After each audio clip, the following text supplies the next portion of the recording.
So when we have a magnetic field, let's consider the path that charges take in that magnetic field. And a question could be asked is, can a magnetic field do work on a charged particle? Thinking, I'm thinking. Let's see, QV cross B. Let's see, the force is perpendicular to the motion. Hello? No. So force is QV cross B, cannot change the K. It's never in the direction of the motion. It's perpendicular. And you know what that means? No work. So here's a magnetic field, vector field, into the page. Here's our charged particle. It's moving to the left. Let's observe it entering this field. There it goes. Now it enters in, it's moving to the left. What happens? What is the direction of the force? So do the cross product with your right hand. So we have the B field going in, the motion this way. So take the velocity, swing it into the B field. Direction? That's right, it's down in this case, but in general it's going to be inward. So inward. Now the other thing you can do, if you don't remember, is you can, with this vector field, put your fingers in that direction. Take your fingers, point them into the page. Now, the motion of this particle is to the left. Point your thumb in that direction with your fingers into the page. And look at the direction that your palm points.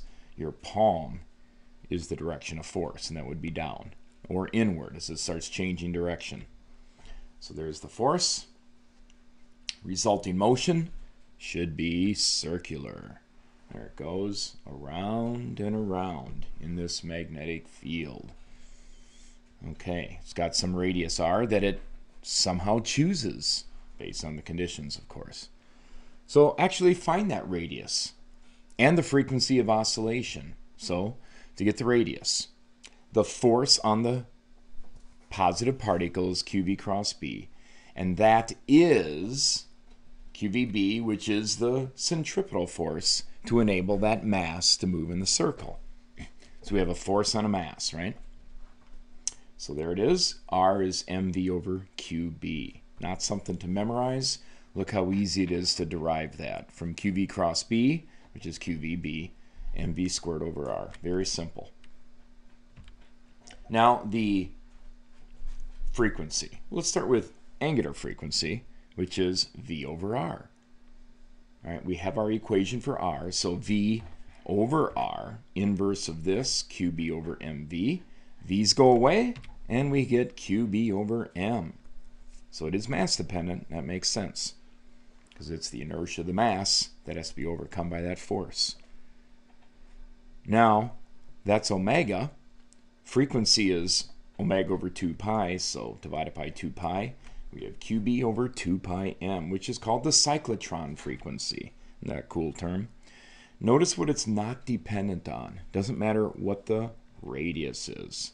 So there is the frequency of oscillation of a charged particle in a magnetic field, which is the foundation of high-power particle accelerators. This is pretty eye-catching. We have an electron beam being produced that is projected out this hole, and when the electrons interact with the gas inside this tube, they cause energy transitions to produce light, photons, so you can see the path the electrons are taking. Why are they taking this circular path? There's a big ring here producing a magnetic field. So the whole electron beam is subjected to that magnetic field coming through perpendicularly here, and it causes the circular path of the electrons, validating the discussion we just had about the motion of charged particles in a magnetic field. So now, speaking of the cyclotrons, just a little more info. Here we have a real simple schematic. We got a magnetic field going through this material. These are called D's. These two halves, semicircles here. And there's a magnetic field going through, and you produce a charged particle, in this case like protons. We'll do the stick your fingers in the direction of this field and put your thumb in the direction of the proton motion, and you'll see the force is inward, and so this is the right direction. You see this increasing radius. Now we just derived that the radius of the cyclotron is independent, or the frequency is independent of the radius, so I could say it either way. So the time it takes to go around, or halfway through a cycle, is the same no matter what the radius is. Now it's speeding up, of course, so that the time to go around the circle stays constant. There's an electric field superimposed between this gap, this square wave. It's a constant period because the time it takes for the charged particle to go around is constant. So when the particle finds itself here, the polarity of the electric field across here is such to give the proton a bump. So it bumps it, speeds it up, hits it here again, it bumps it because it's the opposite polarity because of the square wave. And it's timed just right so that it increases the speed across the gap, zips around, increases the speed again, zips around, increases it again, which causes it to spiral outward. And then at a certain velocity that's very well known, it comes shooting out of here.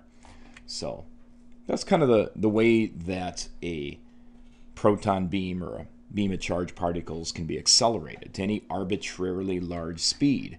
If you consider that it just takes a little bump each time. How many bumps you want to give it to speed it up depends on the supporting magnetic field and the structure. So even though that's extremely simplistic, though that was highly simplified, it shows the functionality of the cyclotron. And here is a picture of a working model, a working unit. It's about 12 inches. So pretty cool looking, huh? A lot of very stout structure and carefully designed systems here. All of which is the foundation of the function of the huge particle accelerators, taking proton beams or electron beams and circulating them via the agency of superconducting electromagnets that produce huge magnetic fields to produce the necessary forces to cause these things to move at speeds very close to the speed of light. So it's the foundation of our particle accelerators. We're all familiar with microwave ovens.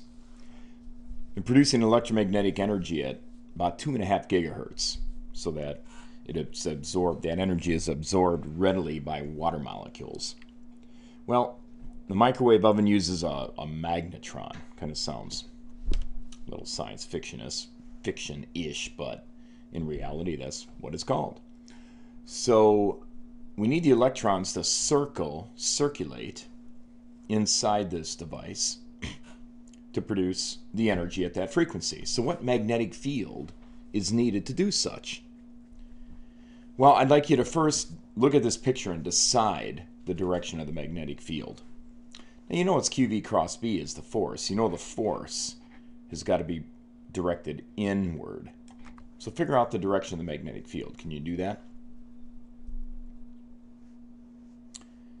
Now, I don't know how long it's taking you. I won't belabor it too much, but be careful because this is a negative charge. So if you consider the motion of this charged particle like this way and put your thumb that way, and with your palm pointing inward because that's the direction of force, your fingers will be pointing down. And you'll be wrong because the definition of the velocity is the velocity of a positive particle, so it's really this way, the opposite way. So stick your thumb in that direction with your palm in, and then your fingers are pointing upward, and you will have the correct direction for the magnetic field. Hope that made sense. Now, let's go ahead and solve the problem. Force is QVB, which is mv squared over r. One of the v's go away. And we have B is mv over qr. Now V is omega r. And omega relates to frequency, so we're just a little bit away. Now we see that the r's cancel. We have m omega over q. And of course, the velocity interacts with the radius. because velocity, and since it's independent, the frequency is independent of the radius, these interact in such a way to make it go away. The radius is gone anyway. Now omega is 2 pi f, so there it is, and it's time to plug numbers in. The mass of the electron, 2 pi frequency is given over the charge of an electron, gives us the magnetic field.